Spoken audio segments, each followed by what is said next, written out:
All right.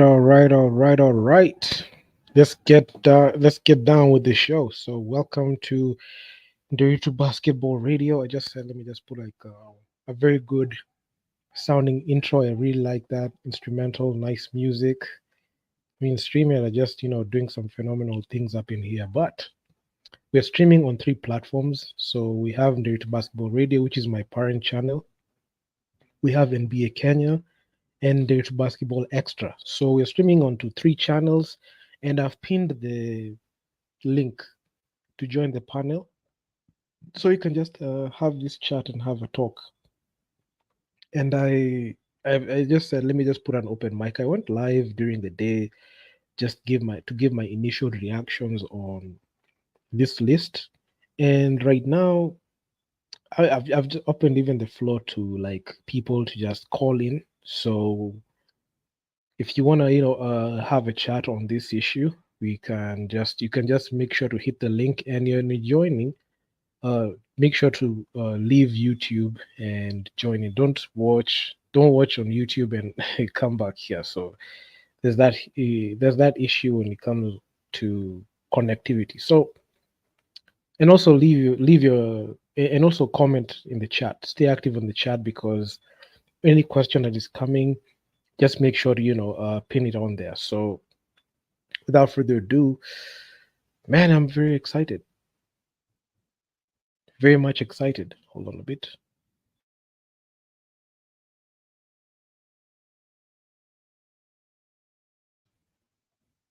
All right. I just muted there. I was just checking something on the sound. And let's just get into it. So we saw the provisional list get released, right? When you saw that list, a lot of things came to my mind, and I just made sure to get my raw and unfiltered thoughts on it. I went live on IG, and Due to Basketball Radio is also going live on there. So this year you'll see a lot of live streams coming from that side. And I must say, I have seen a lot of things. I've seen a lot of things in basketball, and my God, it's just hilarious. Like how complacent the federation is. I'm not here to just come and event and complain or anything, but I'm just pointing out things that the masses need to understand, especially when it comes to matters Kenyan basketball, because a lot of things people are not in the loop, because KBF, let's just be honest, they're not the most transparent people, as we have seen in recent times. And right now, they released that list. They're doing the same thing that they did in the African, and quite honestly, it's just sad, and I don't want to say heartbreaking or anything. It's just a sad state of affairs. I feel for those guys who put away like a majority of the time just to make sure to train and put themselves in those positions, and they're never gonna get a fair shake because of what is going on right now. And given like that situation, like the way things are panning out, it is it is actually quite difficult to be able to make sure to get to that point where you want to be, especially when it comes to like just exposure, just representing your own country.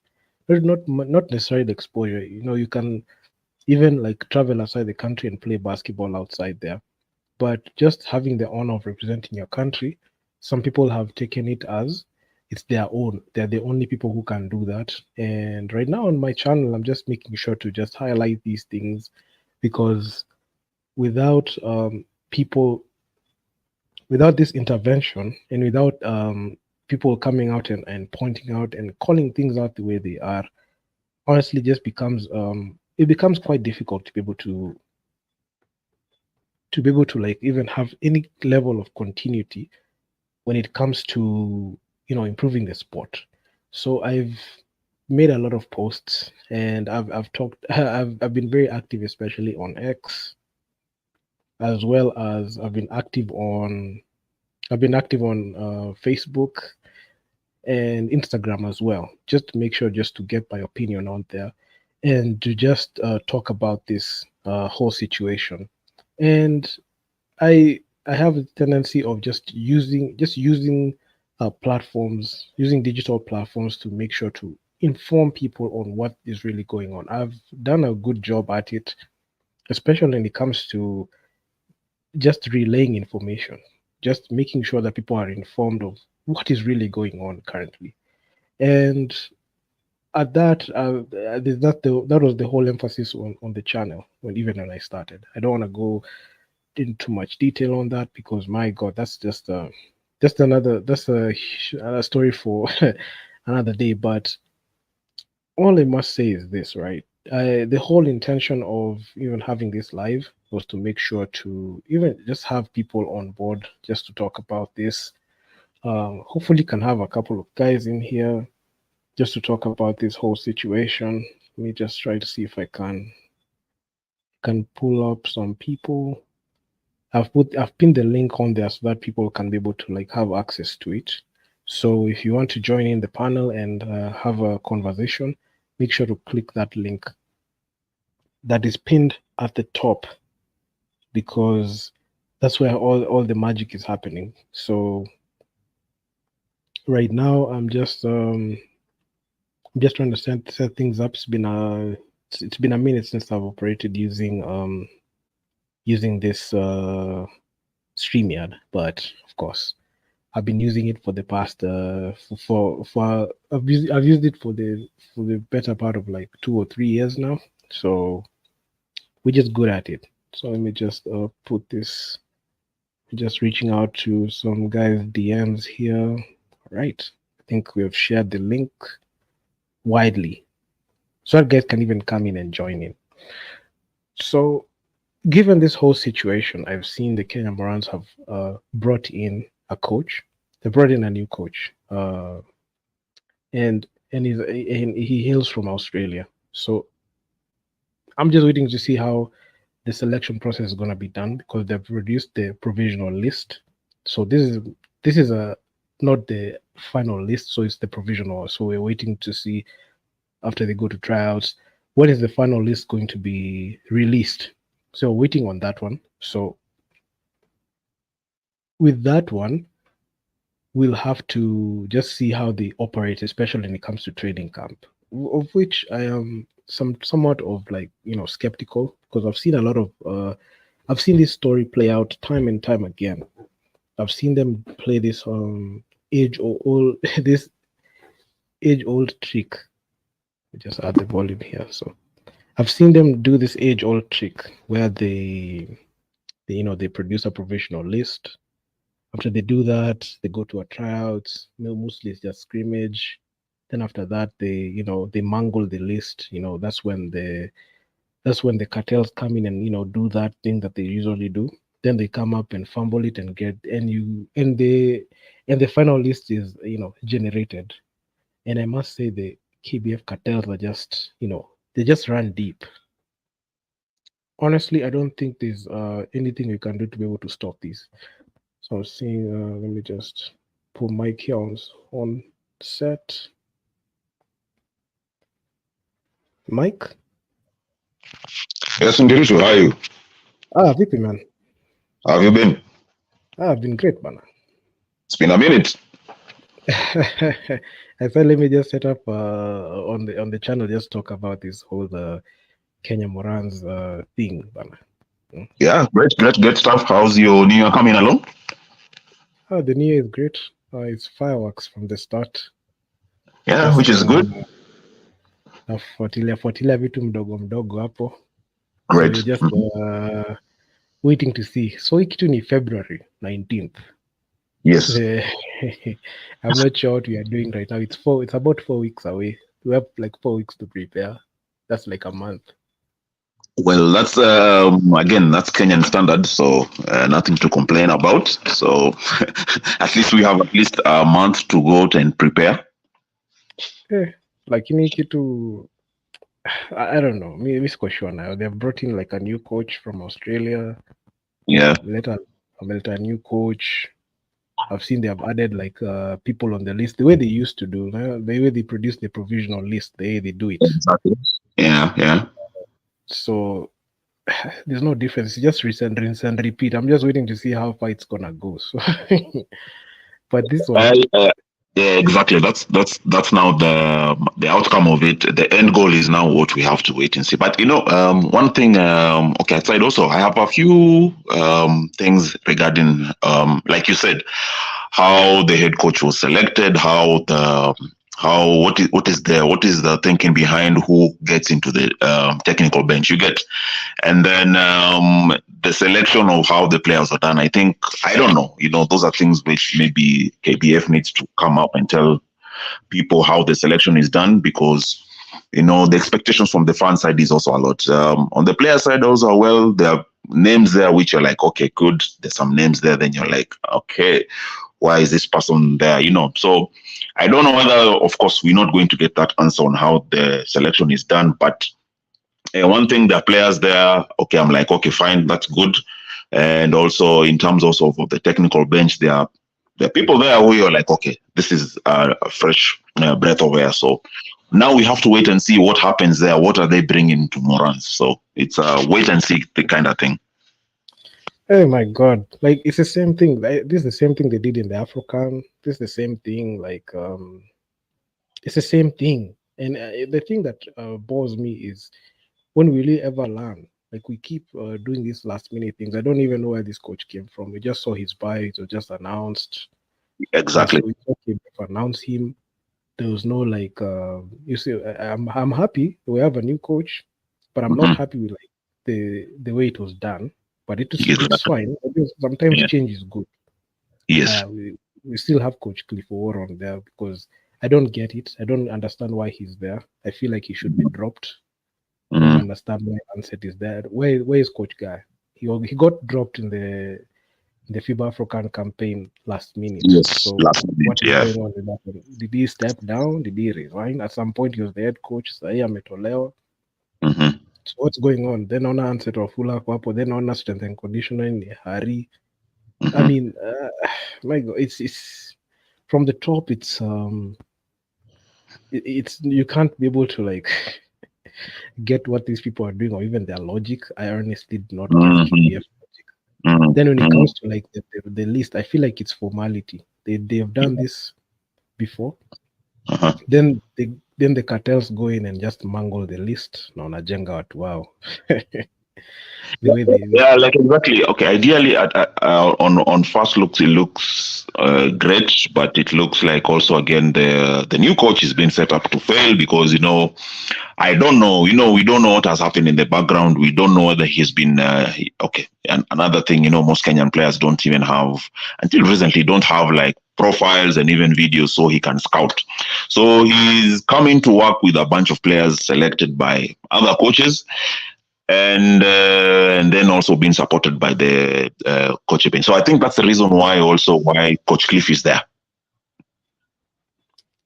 And people and can answer it, right? So they're the ones who are going to say, okay, this player has done this player has played to this level. So yeah, basically that is what he's working with. He's being set up to fail because number one thing I've seen is like the whole selection process. Will the coach select the players or will KBF select the players?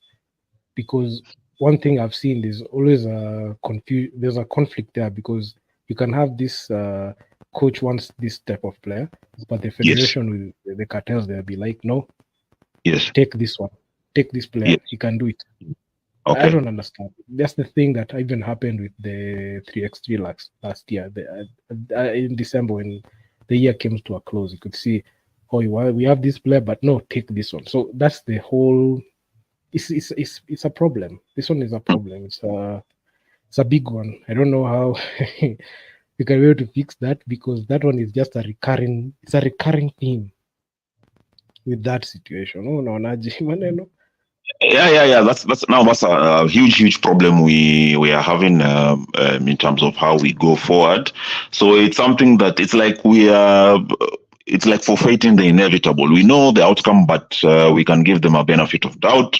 Yeah, even like me, also had my own issues with how the technical. Like I've said before, I don't know what was the thinking behind the technical bench. Why is Cliff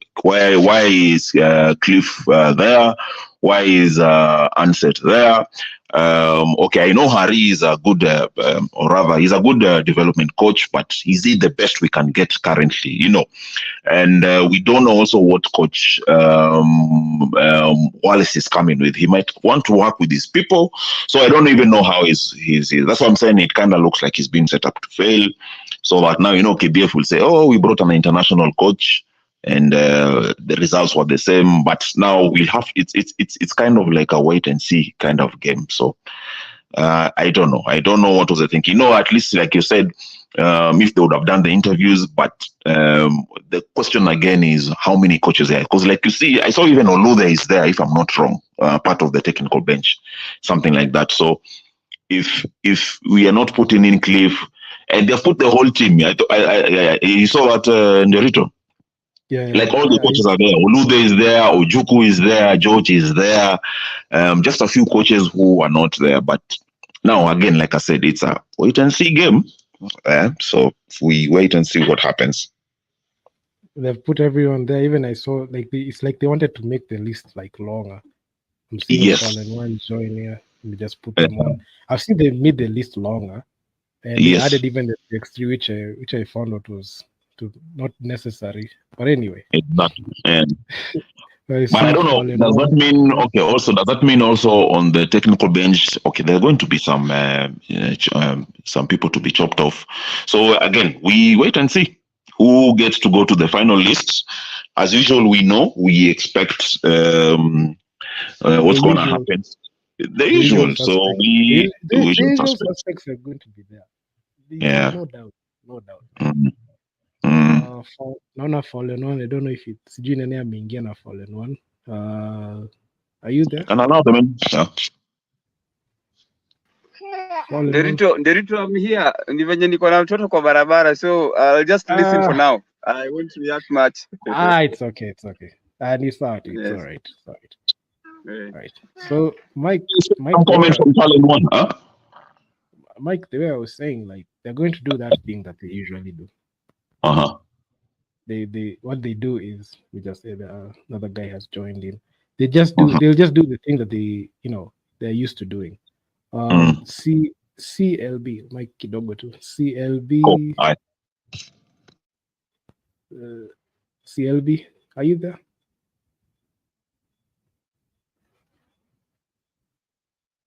Okay, maybe that they have not set up. But anyway, still going back to like this whole, this whole thing, the way they do things.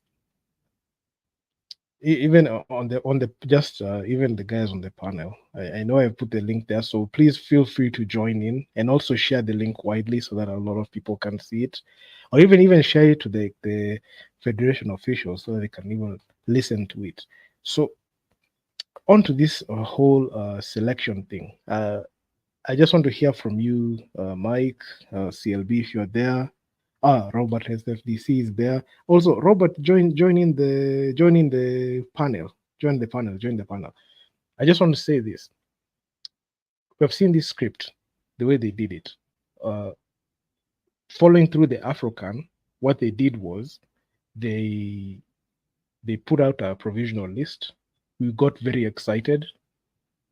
They brought in players who we've never seen before play for the team. That's when we saw the debut of Eugene. We saw Eugene going in there.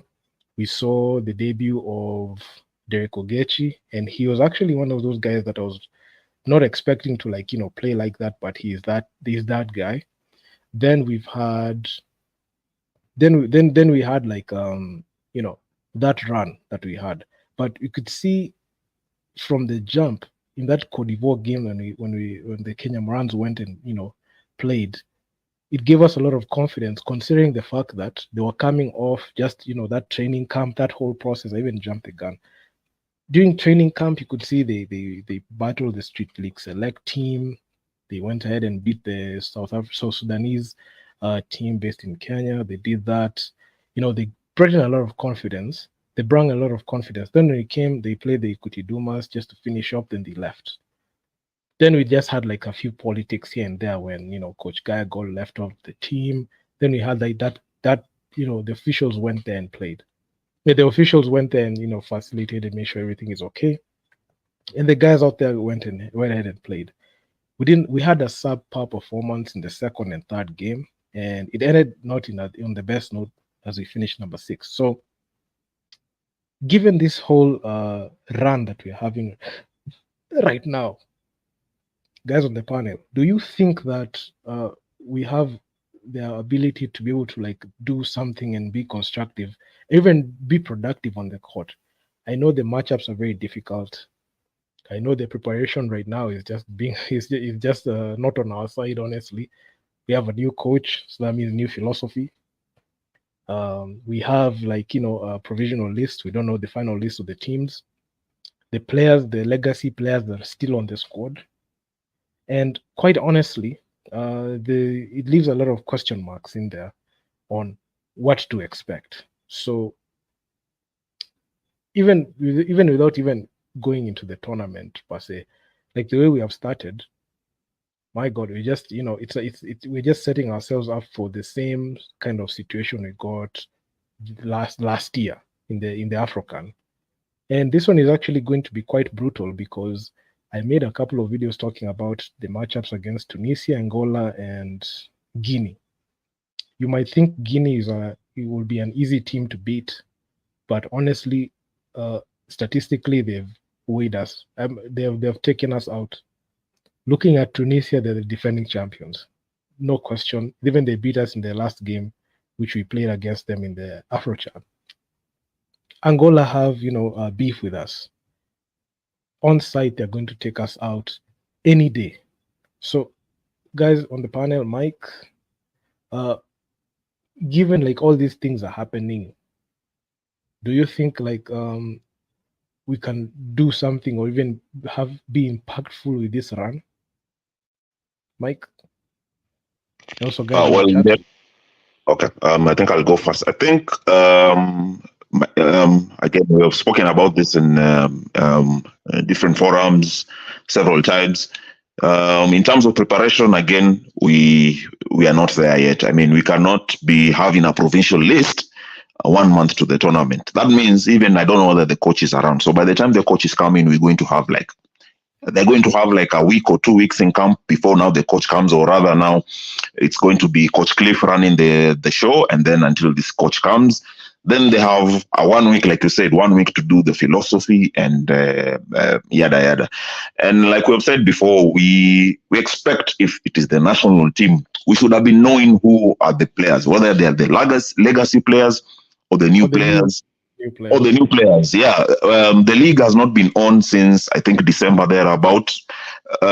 These players should have been already been in camp and working on whatever it is, whatever they want to do, so that if the coach is coming in and we already know that team has already been in camp, they've been getting their condition right and so on, so that when the new coach comes, is just getting the tactical side of it done. My only issue again is that we have with the provincial list which has been given, we don't have like clear roles on what is going to happen. Of course, in terms of the players, we know the kind of positions we play, but being Kenya, we have players who play several positions. But in terms of the coaching, outside now, where they're saying it's Grant Wallace is the head coach and the technical advisor. Then we have Cliff as the coach, we have Anset Wafula as the assistant coach, and then we have Harry. They're saying it's been written there as /C coach. So I don't know. That sounds like maybe skills and conditioning. Yeah, skills and conditioning. Again, if you remember last time out in the was this African? We had. Yeah, Africa, we had a terrible outing in terms of shooting. I'm not seeing anyone there who's going to. Okay, Ansek might be there, But still, I'm not seeing anyone who's there in terms of shooting.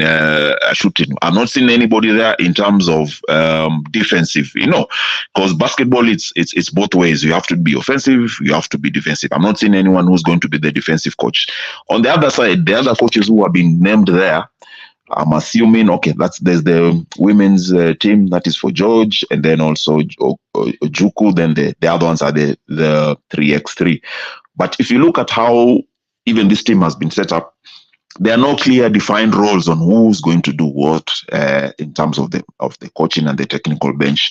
The players, yes, they have just selected as usual the usual. They have put in a few players there, but all the legacy players are there, including Tyler, who said he is not going to play. So I don't know why they are giving him a spot, yet the other players who can him. So I don't know. Like I've said before earlier, this looks like a wait and see kind of thing. It's kind of it's kind of like looking like guesswork, but we wait and see what's going to happen. I'll give opportunity for other guys to comment as well.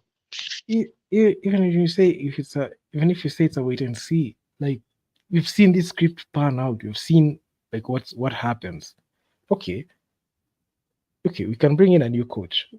It's the benefit of the doubt. You can do that, but even if we even take a step back and just observe what is going on, it's still the same situation.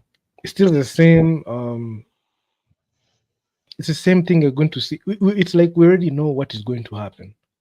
I don't like predicting what is going to happen, because if I look at the stats, because right now, if you want to look at the Kenya Morans right now, even the legacy players, their stats are all there, dating back from 2019 to 2023. We have all the stats of all these players. We can tell you how they match up against Angola. We can tell you how they match up against Tunisia. Can even match up against Guinea, although they have never played Guinea, but you can know. So the thing is, we've brought in a new coach. Actually, the thing I didn't even factor in was he even in the country, because he had to travel. We are not sure. So the thing is, there's even one thing that I saw that was quite alarming in that in that run. Excuse me. There's one thing I saw alarming in that run that we had in the AfroCan. When the provisional list was produced, some of the players and some of the athletes that names were listed there, funny enough, they were not even people did not even reach out to them. The federation official, or even the person who created that list, did not even reach out to the players to tell them that they're on the list. Some of them even came to find out that they're on the list, like they came to find out that they're on the list when they're already put there and it's already circulated on social media, and it's common courtesy that they know this even prior to that list being made. So a lot of players I've seen there, they are going to receive the same thing. They're seeing the list first on social media. They don't even know if they're already on the list, and it shouldn't be the case. So I'm just as much as I'm saying I'm waiting to see that, quite frankly, I'm just not buying it at all. Yeah, and I'm just looking at this situation as is this going to be another SHIT show? Just the same thing as the FIBA World Cup qualifiers. It's not going to be on the scale of what we saw in the FIBA AfroChan, because honestly, not many teams bring like their A side to the AfroChan like that. Teams bring their A side when it comes to continental competitions that matter, like the AfroCan. And no, the AfroBasket, not the AfroChan, because even in 2019 when the Kenya Morans went ahead and won it, they did not bring their A game like that. They didn't they're not even the Kenya Morans. The other teams did not bring their A game. It's only Kenya that brought in their A game in there. So honestly, I don't know. I honestly do not know. I can't say for sure that we can even wait and see, because sometimes we can even say that when you tune into that game, just know it's going to be a massacre, because no team there is easy. So Mike, are you there? Yeah, I'm still here. So, like you said, yeah, no team is going to be easy. Like you said, this is a tournament where most countries are bringing in their players who they are developing into as into the next step level. So we're expecting to see countries bringing in players who are from the age of 18 to 23 thereabout. If you look at our squad, how many players are in that? So ideally, even without even thinking about it, already we are going to get more players who are more athletic than us, faster than us in terms of speed and so on. But my only thing which I have, like it's a light, again, like I said, Dirito, and something which I'm looking for. I want to see what Coach Wallace is going to bring. Because if you look at the last time we had, so to call an international coach, that's the time now we started seeing the likes of Odero, and he and the former that coach kind of like tried to bring in the new, not the new, but younger players to step up into the team. So, and the moment that was taken away, we went back to the legacy players, and it's a regular. So, I'm optimistic with this one because I want to see what kind of style of play he's gonna bring. Then what kind of players are we going to bring? Because remember, even the last time also we had an international coach. Also, it's the time now we started scouting for players outside the country who are playing in the States, because we never used to go far. We only used to get players who are playing like in Rwanda, those are international players. Then we bring in Tyler alone. So we got to get the Kinabungays, we get to got the even Kinabungays. Yeah, Eugene, so that's what one thing I'm optimistic, because this is also an opportunity for the federation not to mess it up, because it can be a start. Yes, we are not going to do well. Ideally, I don't expect us to do that well in this tournament, but it's a stepping stone. So we could go and learn, and then we say, okay, fine.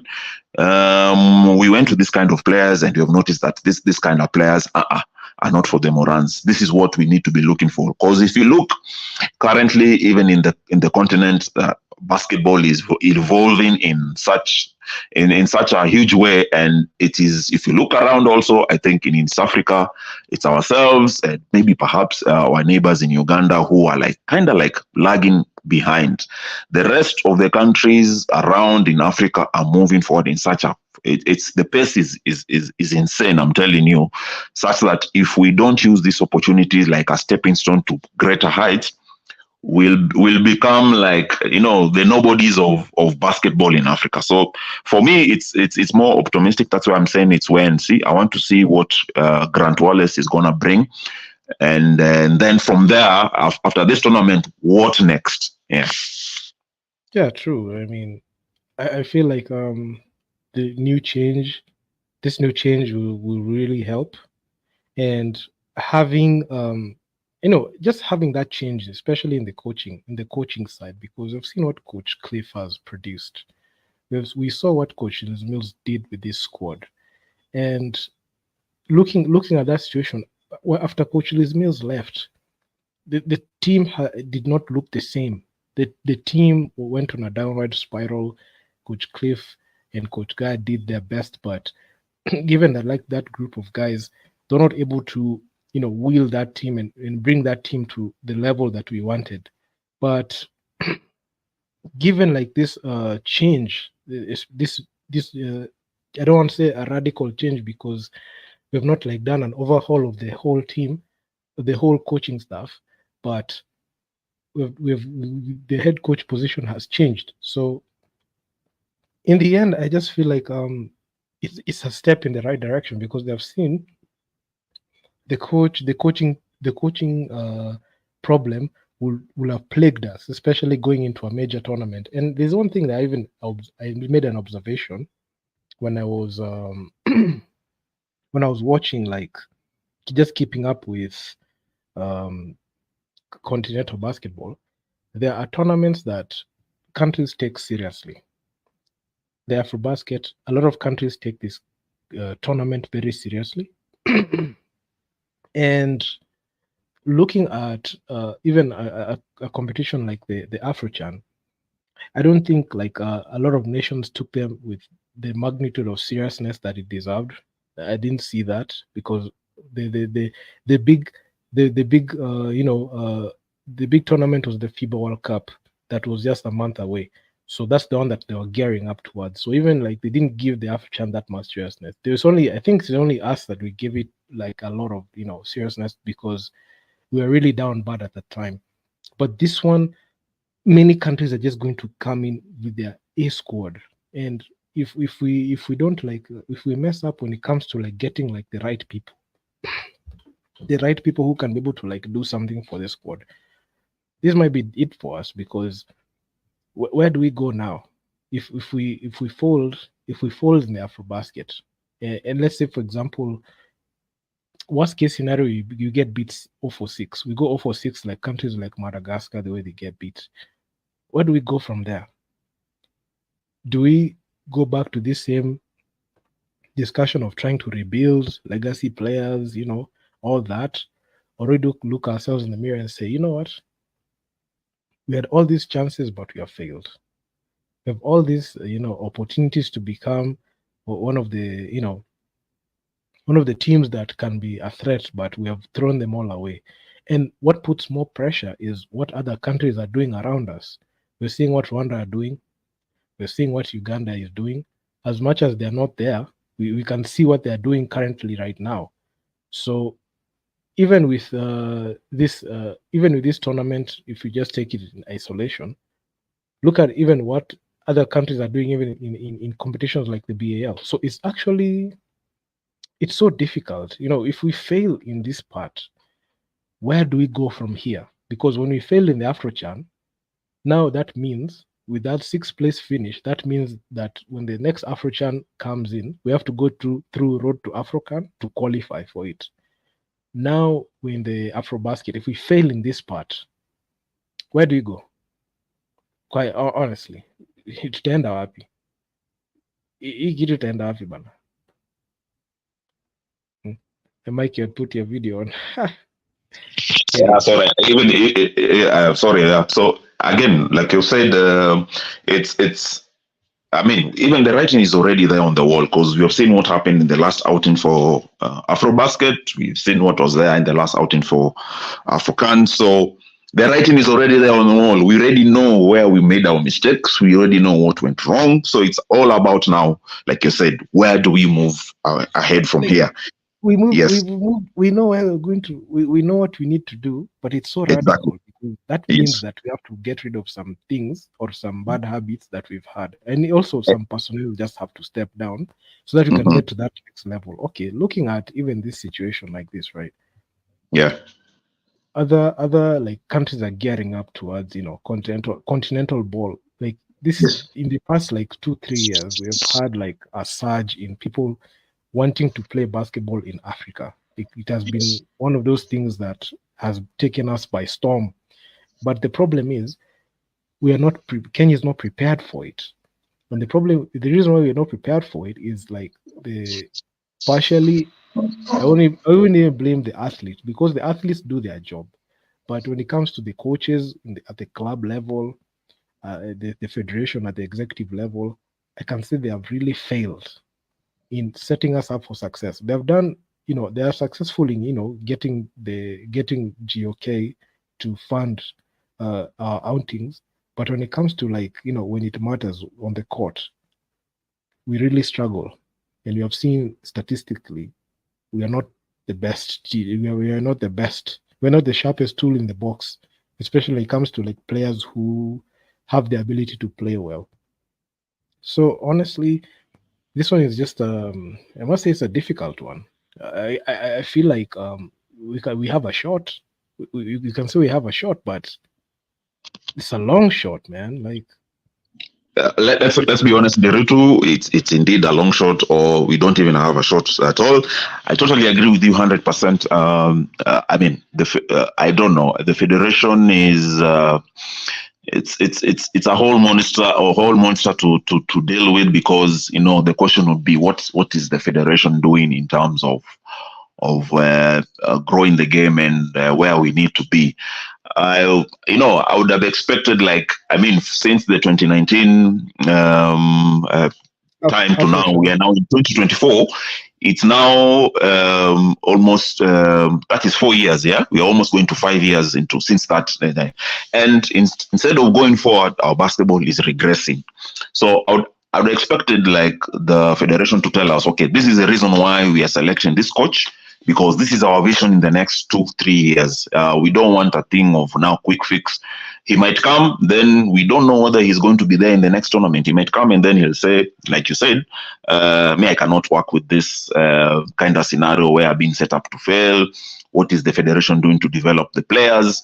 What are we doing to nurture the talent? What is being done under 16?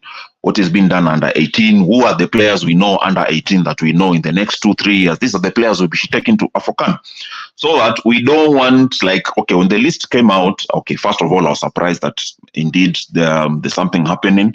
But then when I was looking at the list, I wasn't surprised. Okay, there are a few names who I'm like, okay, who is this? So we'll try and find out. But again, I'm not seeing any, like, somebody who will be like, okay, there's an under 16 player there, there's an under 18 player who I'm like, okay, we want to see what this player brings. In terms also like we said again earlier on in the beginning, in terms of the coaching. So if you're putting coaches there, they're like, okay, why are we bringing this and this coach here? Why is this coach here and why is this coach not here? Those are the questions which, yeah. So the federation it's I don't think it's something we would want to dwell in. We know they're doing it. I don't know that they're doing it purposely, but I mean, 1 month to the tournament is when you're announcing this, and we don't know what is in place for them. But already they're being set up to fail. So, like, the cartels breed incompetence. Have you seen, like, in the past few years, like, the people who are the most corrupt, they are not the most successful. Like that, they can be successful in getting away with it, but they're not successful in winning. And that's the thing that I've seen. A lot of yes people around the federation who think that everything is okay. If you ask anyone in the federation, albeit the chairman, assistant chairman, I don't even know if they're doing their job, anyone there in the federation will tell you that everything is working on well. You see, you have the provisional list. We are doing everything that we are doing to make sure that we put ourselves in that position. But if you look at it closely, like, there's nothing. There's nothing that can, I don't want guaranteed success, but you don't even have steps towards success. So it becomes actually quite hard. And the thing that even I've seen that even brings a lot of pressure is the fact that other nations are surpassing us, and not even surpassing us by like a short, not even surpassing us like, by, we can reach them. They are going beyond us. In like the next month, we'll have like we have 3 countries that will be playing in the BAL coming from East Africa. Kenya, not name one of them. Even Kenya cannot even produce a team to play at that level. So that's actually quite embarrassing. In East Africa, we're not even the team to beat. Like, I feel like even if like the games, even the teams that we're playing against, even if they are East African teams, we wouldn't even have the ability to beat them. We saw what Pazzi did to KPA. I'm not saying KPA are the national team, but to some extent, we have players who played for the national team there. Or even if they're not playing they are eligible to play. So we are seeing a situation where we are being left. And if we carry on like this, we can be, the laughing stock in Africa. They can look at us and laugh. We broke the drought of 28 years to qualify for the AfroBasket. But then what? When we went to the actual AfroBasket, we lost to Nigeria. We lost to Cote d'Ivoire. We won against Mali, which not to knock out the win, but Mali came off like back-to-back losses against Nigeria and Cote d'Ivoire. So there were 2 losers, Kenya and Mali, to see who's the winning loser. So we won that one. Then we got beaten brutally by South Sudan, especially when the game started. I know the game was a 2-point game. It was actually clutch, but being beaten by a team that, we were perceived to be ahead of, that was actually quite embarrassing. And if you can see like what South Sudan have been able to do, even after the AfroBasket, even after being beat by Tunisia. They got their revenge on Tunisia, and they're gearing up towards the Olympics, something I don't think Kenya will ever reach. And they did that in the shortest time, in like 2 years. They turned it around, something that Kenya has yet to do. And when I come out here on this platform, when even Mike, when you come out on digital platforms to talk about this, they will be like, you're hating on the team. Why are you hating on the team? The problem is the pressure is being put by our neighbors who are doing it better than us. Exactly. And it's actually quite sad. Man, it's sad. You see what South Sudan is? South Sudan is where Kenya is supposed to be where South Sudan is. That is us. That is supposed to be us. Going to the Olympics, that's supposed to be Kenya, not South Sudan. But the problem is poor leadership, poor governance, lack of preparation has led us to this point. While South Sudan went 6-0, we went 0 for 6 in the FIBA World Cup qualifiers. We can't beat Tunisia, we can't beat Egypt, we can't beat Senegal, we can't beat all. I mean, if you look at a South Sudanese game, South Sudan versus Tunisia, it's like a battle of the heavyweights. But if you look at, Tunisia versus Kenya, it's like, it's like a dad smacking around his son. It's a it's like you're beating up your own child, and the child is Kenya. So you see, like, we are so much we're so down, and it's sad, man. Like it really, I really don't like it at all. And the problem is, and the funny thing is, we know what the problem is. We know what the problem is. It's those officials picking their own teams and players thinking that the national team is a club. That is the problem. That is the problem. They think that it's a club. They think that they can stay there. They think that they have the ability to dictate who is going to be on that team, which they have, but it's not a club. Any Kenyan player who's a basketball player is eligible to be on that team. But the problem is they make it so exclusive. They create a provisional list, which they're not going to follow. They're going to roll it out. They're going to use their own legacy players that you've seen fail time and time again. And it's going to be it. But Mike, I have a question. Mike, are you there? I have this. I have this thing, by the way. Let's say, for example, Mike, you're a coach, right? You have a player that has disappointed you not once, not twice, not thrice, but like 5 to 6 different times in 6 separate occasions. What do you do with such a player? Do you A, keep him on the roster, B, replace him, or C, keep the person and bring another and keep the person on the bench and play him heavy minutes? What do you do? To me on the spot, but anyway, I think replace the player. You don't play the player, you drop the player, man. I mean, there's nothing much to do about it. You drop the player. And this is the same conversation on that question when we had it. Was it when was Afrochan? Was it last year or the year before? It was last year. Last year, July.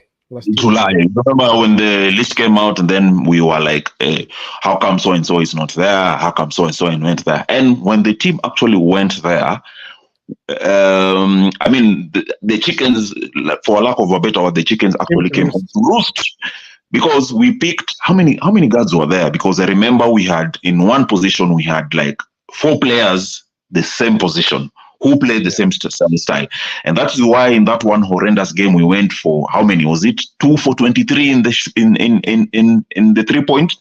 So again. Yeah, so if a player is there, the stats are there, and they're not delivering, why are we still picking them? I mean, right? There's usually that question where in Kenyan basketball where it's like, okay, sawa, then if not so and so, who else? There are many players who can step up. I mean, that is why I'm excited. I'm kind of excited for the new coach, because I'm hoping the coach will have the balls to say, okay, you cannot play the kind of basketball I want to play, so you need to step out so that so and so can play. This is what I want to do. So yeah. But these guys have massive egos. Would you tell someone who was starting "Oh, we're going to bench you because we don't want to see you there anymore. We want to give this shot to another person." No, they're arrogant. They don't want to do that. Why would they? They have been allowed to fail. Many years I they've mean, been allowed to fail. And it's been acceptable. So why would you change it? And that's the logic that they have. yeah. So that's another thing which the federation and some players also have. But again, we at times and the ritual we all have to agree. You have to eat humble pie. You are like, okay, sire, my time is up. Let so and so now take up the spot. Yeah.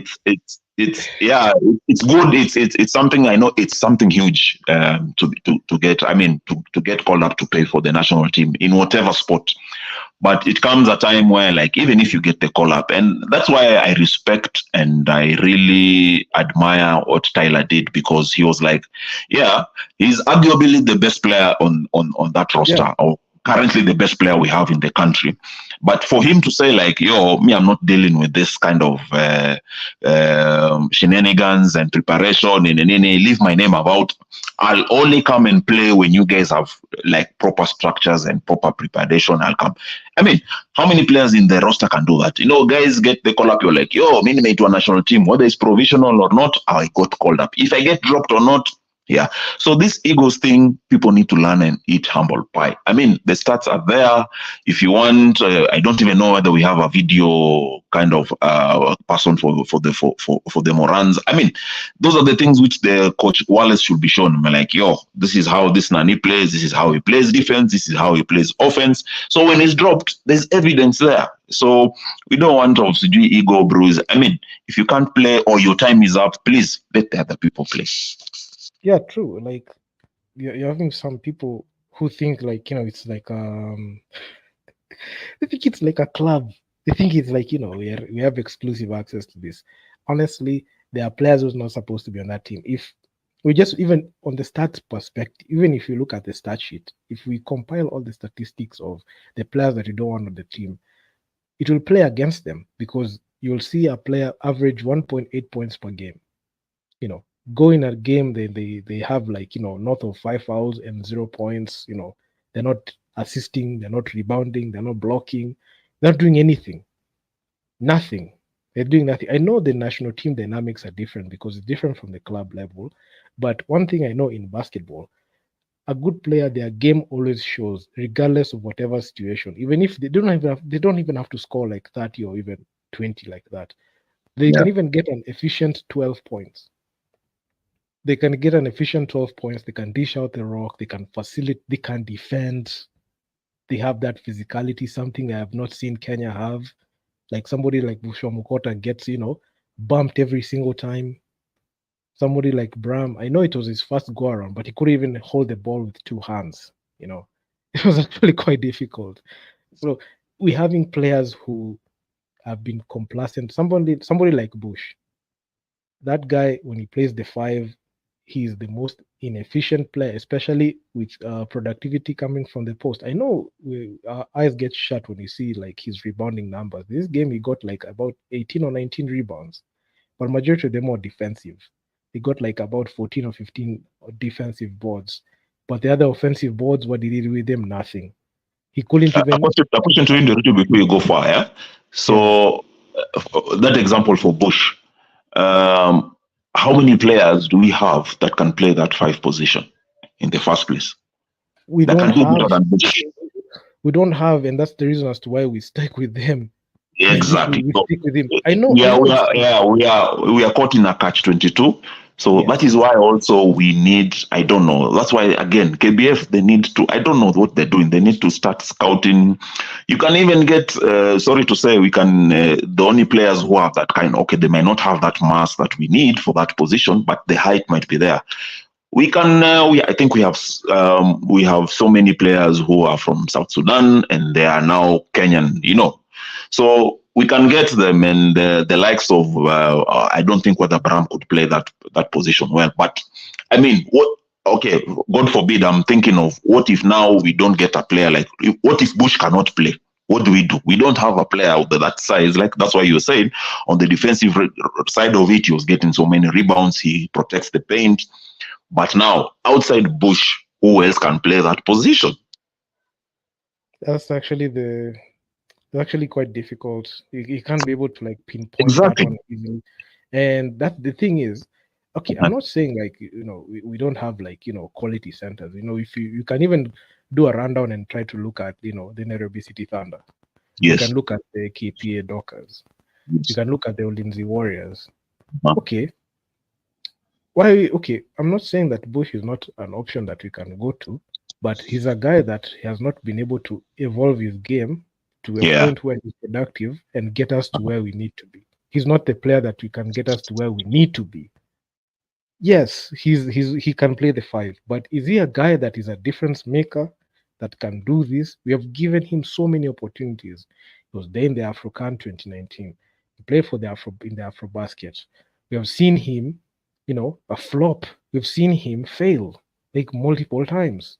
And these are the guys who are very unapologetic when they lose. I've ever seen their body language when they lose. It's like it's okay. Like they're just okay, they're just ballers. But they're not they don't have like that pride to be able to like improve their game for their country. They're not gonna do that, and that's the reason why I have a problem with him playing. I do like.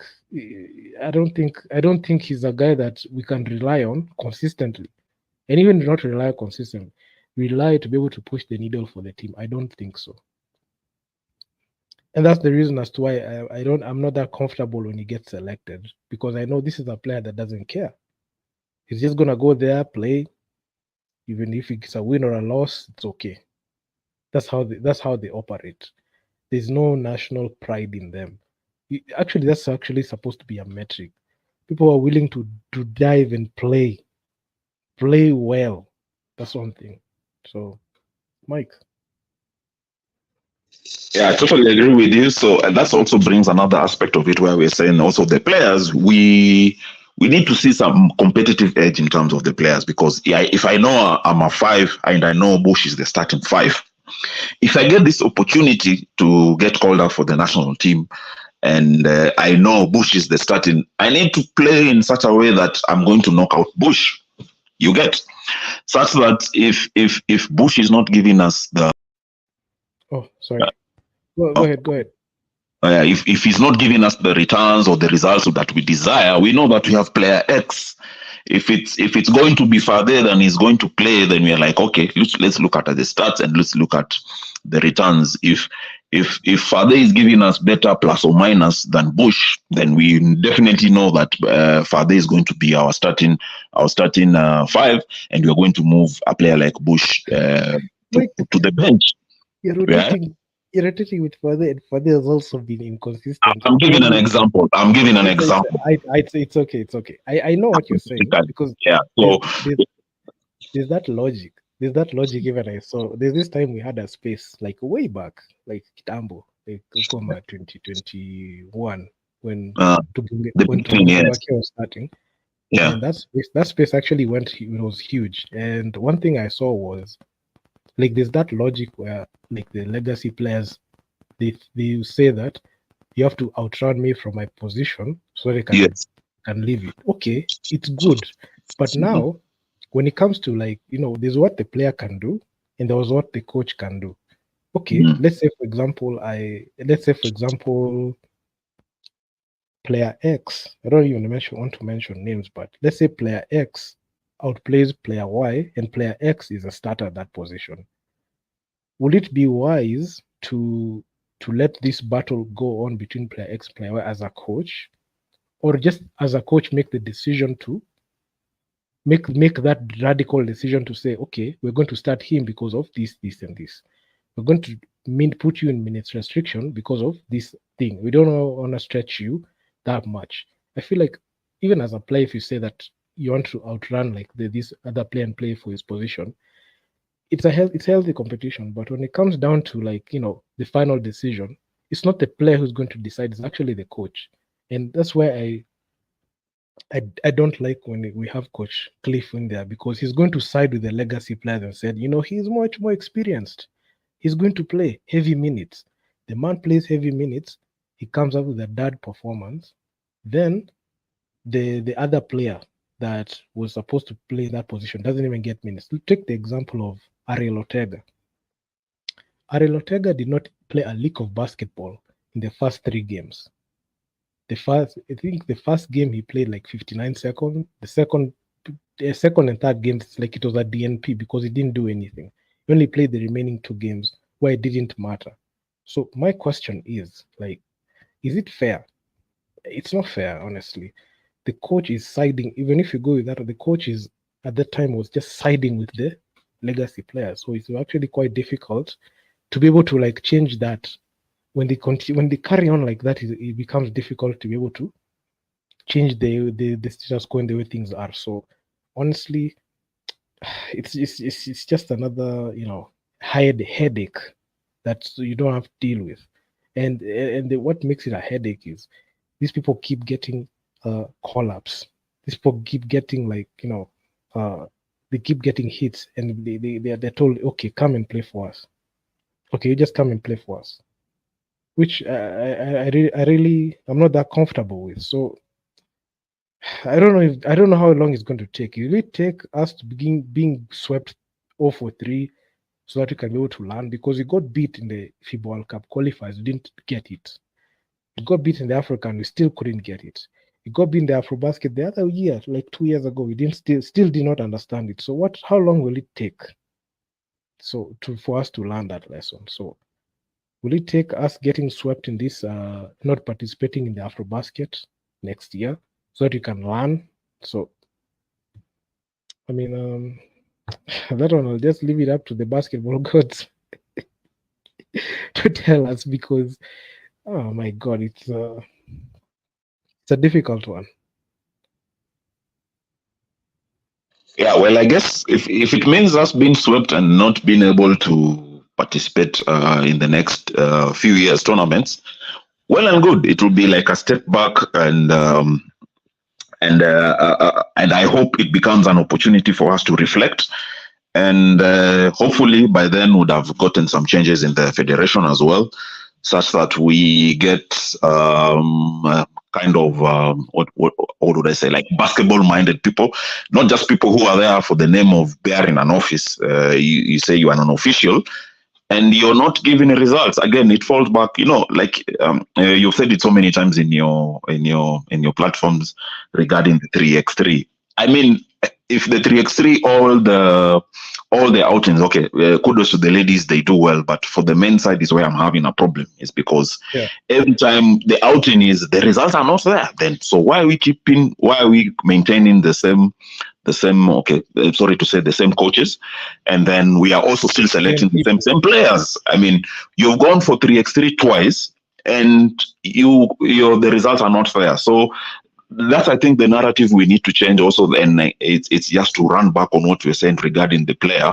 If you're a player and you've gone for maybe 4 tournaments, and we are looking at your performance in terms of what is your plus minus, and you're on the lower side, on the negative side, I mean, there should be no reason for you to be selected in the next tournament. So if it means that Kenya is not going to make the next tournaments, and it becomes a reason for us to reflect and look back and say, okay, so this is what we did well in 2019. We had a good coach. We got a good crop of players. We went this far.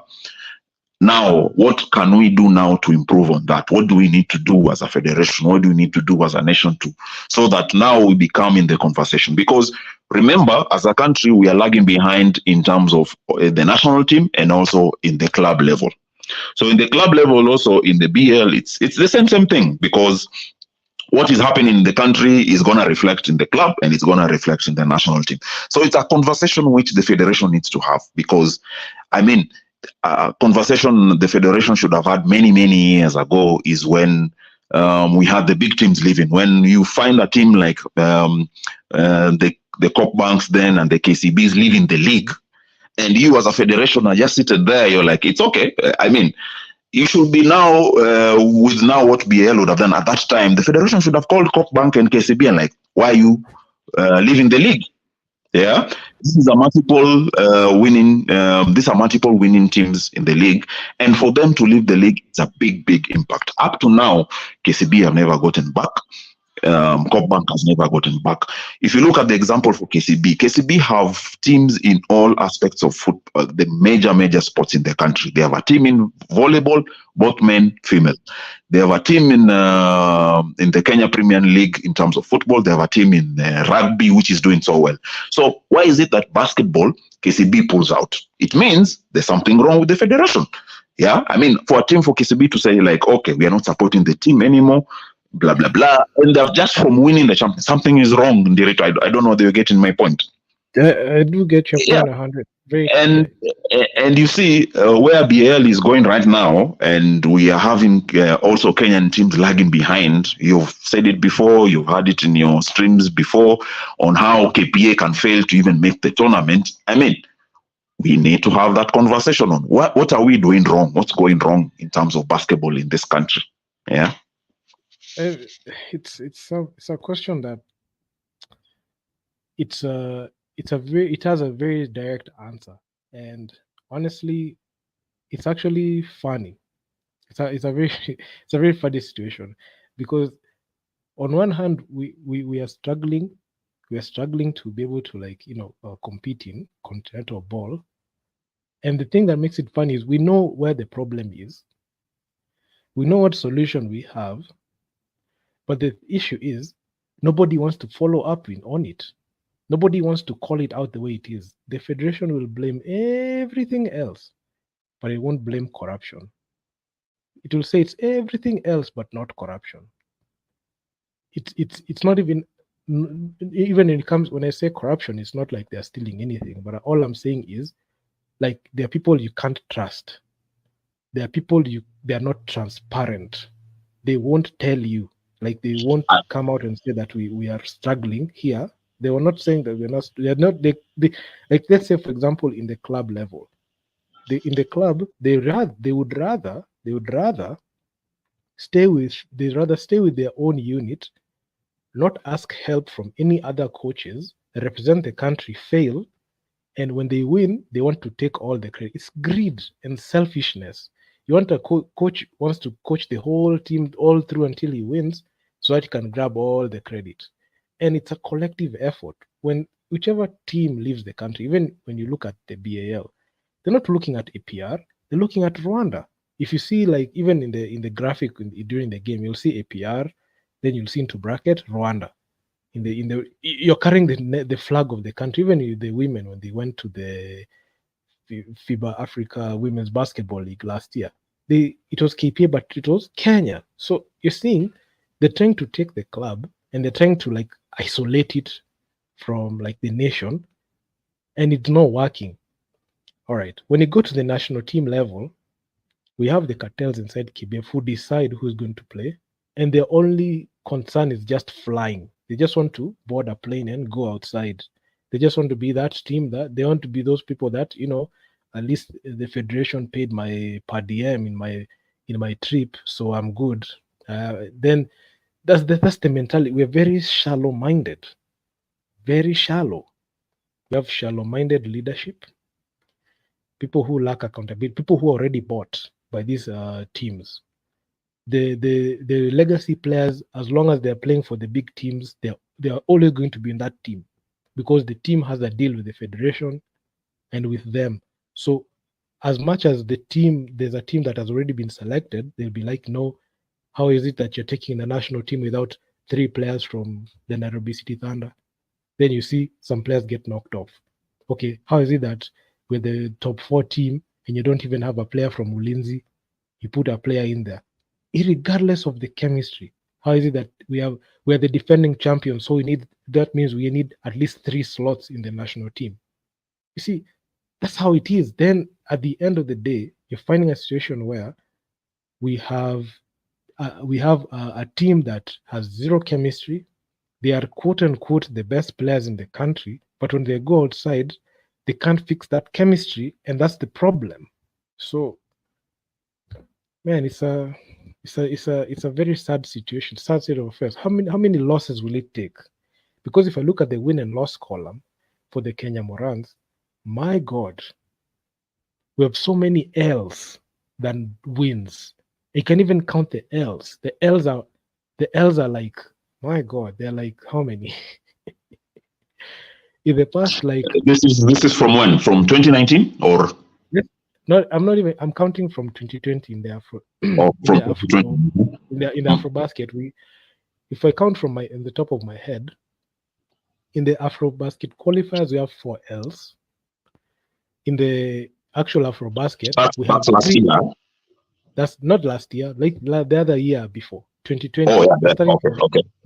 we're starting from 2020. If you look at the Kenya Morans, so in the AfroBasket qualifiers at the time, we had 4 L's because we only won 2 games, so we had 4 L's. In the actual AfroBasket, we had 3 L's, 3 losses. So those are 7 losses attached together. When Coach Liz Mills coached the Kenya Morans, she had a winning record of 2-5. 2 wins, 5 losses. Because she coached not even 2-5, because she coached for 3 games in the AfroBasket qualifiers and 4 games. So 2-5. It's 2 and 2 for 6. Because in 6 games that she in 2-7. No, it's 2-5 because it's 7 games that she coached. So those are 10. Those are that's 4 plus 3. That's 7. So when you count, those are 7 losses in the whole AfroBasket. If we add the 6 losses in the FIBA World Cup qualifiers, that's 13 losses. Then we add the that's how many? That's 13. Then in the FIBA Afrochan, how many losses did we get? My God, we won the game against Cote d'Ivoire, lost to Gabon and Nigeria, those 2 losses. Then we lost against Tunisia. So those are 16 L's in the past 4 years in continental games. I don't think that's gonna cut it. Even if I was the government and I look at the statistics of the teams that are playing and the way the Kenya Morans are headed, I don't think I would fund the team. I wouldn't put up money for them to travel. And even I'll put a stipulation. If they're not gonna win at least 2 games, they're going to pay their return ticket back home. Honestly, they're going to pay that return ticket. You're going to pay them 2. It's not going to be a round trip. We'll pay for them to go. And if you don't get 2 wins, we're not paying. That's how it should be. Put some pressure on them. Why should they give them comforts? A lot of them don't want to be there. A lot of them, look, they think that they want to be there. Their game is not translating to like the wins that we desire. So why the hell should we support them? They're saying support the national team, but if you look at the stats, you cannot support failure, and that's the problem. So honestly, this is sad, man. I mean, I know. Just to piggyback on what you said earlier, Nderato, regarding the federation and the issue of corruption, and you're saying they're not eating money. If you recall what was said in the last AGM, I don't know. Again, that's another conversation on another platform, which needs to be had on who gets to be there for the AGM and who gets to vote. That's another thing which I've never gotten to understood. Because it's not the majority of the people who get to vote outside the team managers and people who are, I would call, non-basketball people. So what has it that the last AGM was that people were getting, they were not even audited, the financials on the day of the AGM. So you're not even able to confirm what the federation did during that period they were in office. So it's again, this federation that we're talking about there are so many questions and there are so many red flags that need to be asked, and hopefully at some point or somehow, like you said, the government will have to hold this federation accountable, because if you ask the federation what have they done for basketball, for example, in the last 2 years, if they were to ask what have you done to grow the game or what have you done for basketball this year, I don't think we are going to get any information regarding that. Remember the other time when we had is she the Secretary General? No, she's not the Secretary General. She's she's now the she was the Assistant Sec Gen at the time, but now she's the Sec Gen. Now she's the secretary. When we had her in the Tobonge podcast, and we are asking her about why don't we have information regarding what basketball, even the website is not working, so we can't get information up to date. She remember that time when she was there, she promised, like, she was like, in the next 2 months we are going to have a social media team, yada yada, blah blah blah. Up to now, I can guarantee you now, if you go to the Kenya Federation website, it's not working. So those are the tough questions. I mean, I hope the government could be listening and find somehow those are the questions where, like you said, if we are having 16 losses in the last how many years, since 2020 or 2021 thereabout, yeah, what is the federation doing? Like you said, they could say, okay, Sawa, if you guys want to go for this tournament, just know that the government is not funding. You guys need to pull up your socks, because we cannot be wasting money on air tickets and branding and stuff just to go and collect else. So I think that's the point when now the people will know, like the federation will be like, yes, yeah. I think one of the ways also we need to go is also the way SSD did, and even other countries they did. There's a total separate between the federation and who manages the national team. Yes. I'm seeing in that list they have sent the officials, right? The last bit is where they put the official, the chairman, blah blah blah blah. I'm expecting when this tournament comes, the entire, like, not even the entire, like, half of them will be there, will be traveling, right? In other countries where where they do very well and sport is managed well, the federation, you don't expect them to be doing such things. We need to have, like, if okay, we are not there here in the Olympic yet, we need to have like a committee for the Morans alone. These are the people who are going to run Morans, and then the chairman and the federation is like higher up. Yeah, so that is when you get to answer the tough questions. I don't expect such kind of things where we're expecting the chairman and so on going for a tournament for 3x3. I mean, and you're not even, okay, this other one, the ladies did well, he was there. But I mean, such kind of questions are what we need to be asking the federation. Yeah, true. I mean, I totally agree with you. I feel like there's supposed to be some accountability, because even Mike, let's say, for example, Mike, you're the person who is footing the bill of, like, the national team. Every time they leave, the national team asks you for about 6 million Kenya shillings for the whole facilitation. Then after you've paid all that money, they only come with 1 win and like 5 losses. How would you feel? You'd be like, why am I paying for this? This is a lose-lose, because these players don't care. They don't look like they're playing with any urgency. They don't look like they want to be there, honestly. And that's the thing that rubs me off the wrong way, and I don't like it. So I'm seeing Monze on the panel. Monzia, please can chime in. You're talking about this Kenya Morans provisional list. Can unmute your mic. Monzia? Monzia, are you there? Mike? I'm here, but I'm seeing he has unmuted his mic, so. And he has not, has he unmuted? No, he's still mute. He's still on mute. But then, Mike, I've got this, before you mute, I'm saying, yeah, would you support the team? the national team asks you for like 6M, and only come with 1 win. Of course not. Like? I mean, that's what we are getting back into in this thing of accountability and what's going on. I mean, look through even in club level, some club level, yes, but it's where people are serious about sports and stuff like that. I'll give you the example of sorry, it's a far-fetched, but it's an example. I think it's the German national team. There's a coach who had a very good record, as in he lost 1 game, he was fired. Yeah.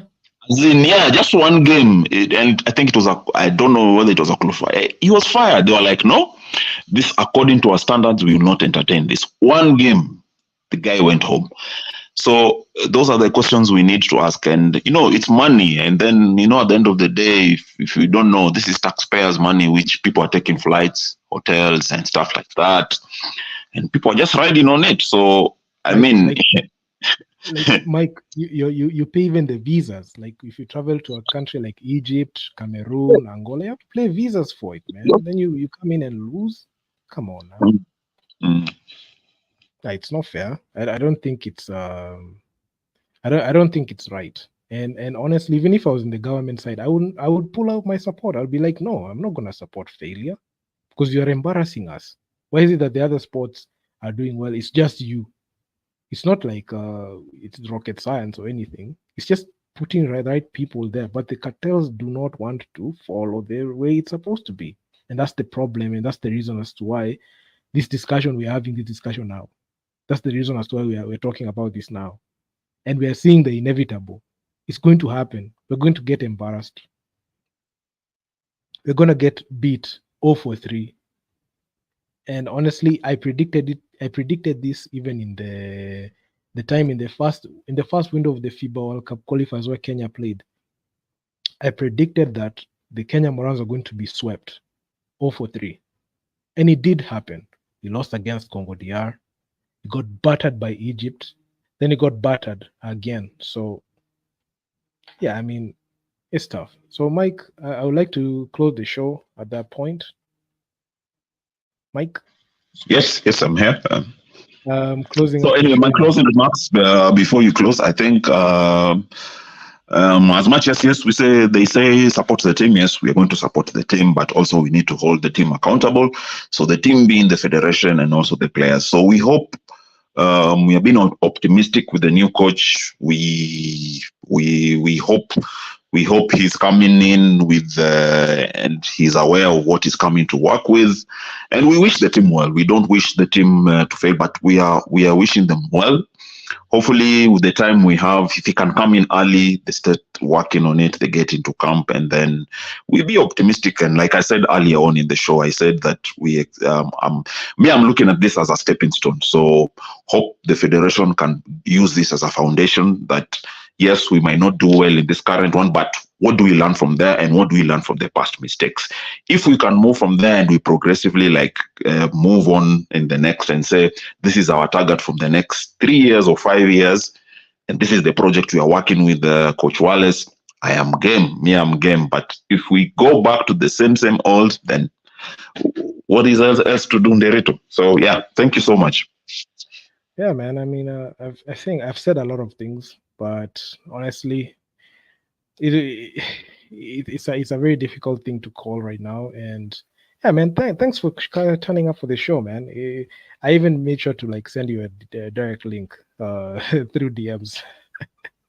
I saw let me send you a DM right now, quickly before the show started. But thank you. It's a pleasure. You're always welcome to come to the platform. I know you've not had a lot of Tubonge Baki spaces, but hopefully this year we can have more of those. So, yeah, man. Yeah, I think we'll try and move the conversation also to Twitter so that also people can get into it. So, I mean, there's so many conversations. Yeah, so we can, I'm down. We can organize for one in this coming week. You get I think maybe, I don't know why maybe people are getting a challenge into getting to StreamYard, but we can do one and let people chime in. We hear people's views and opinions in the coming next week, and we get from there because remember these conversations at some point were making headways until we were being shut down by the federation. You remember? Yeah, of course. So the spaces were being reported. Yeah, and even we were getting members. Yeah, and then we are getting members from the federation to come and actually. So it's good. So I think we can do it. Maybe I'm game. So I'd actually put a notification for this. It was bringing me a notification, but luckily I saw you DM. That's why I joined. Yeah. Thanks, man. Thanks for turning up, man. Cheers, man. Really appreciate it. Tutapatana X spaces. Exactly. Tuongee na Apache baadaye. Cool. Wazi, man. Thanks. And that's just about it. I'm very excited to have this show, and I'll be reporting on matters when they just arise. So if you guys like the video, make sure you leave your feedback in the comments when this video goes out live, and also where you're watching from, the YouTube Basketball Radio, the YouTube Basketball Extra, NBA Kenya, wherever you're watching from, we'll be going live. So expect this in 2024. And I'm out. Peace.